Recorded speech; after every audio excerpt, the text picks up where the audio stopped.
बिस्मिल्लाह वस्सलातु वस्सलामु अला रसूलिल्लाह। सवाल हमारे पास है कि क्या ये रवायत दुरुस्त है कि हज़रत सैयदना उस्मान गनी रज़ी अल्लाह ताला अन्हु ने जब से सरकार अलैहिस्सलातु वस्सलाम से बैत की है, तो उस वक़्त से अपने दाएँ हाथ से अपनी शरगाह को नहीं छुआ। ये तरीक़े इब्न साकिर जिल्द नंबर 39 में रिवायत मौजूद है।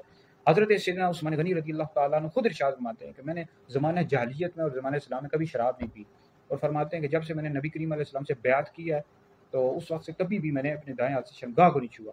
और मिरकातुल मफाती में है कि जब मैं बंद कमरे में गुस्ल करता हूँ तो अल्लाह रब्बुल इज़्ज़त से हया की वजह से, शर्म की वजह से सिमट जाता हूँ। तो ये सैयदना उस्मान गनी रज़ी अल्लाह ताला अन्हु की हया का ये आलम था। आप इतने शर्म हया वाले थे।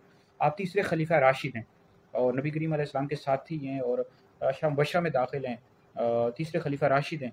हज़रत अबू बकर उमर के बाद सबसे अफजल हैं। फिर उसके बाद चौथे नंबर पर मौला अली हैं और कतई जन्नती है। नबी करीम अलैहि सलाम ने आपको दुनिया में ही जन्नत की बिशारत दी है। बहुत बड़ी हस्ती है। ज़ुन्नुरैन है, 2 दफ़ा हुज़ूर अलैहिस्सलाम का दामाद बनने का आपको शर्फ़ हासिल है। बहुत बड़ी हस्ती है। 18 ज़िलहज को आपकी शहादत हुई है।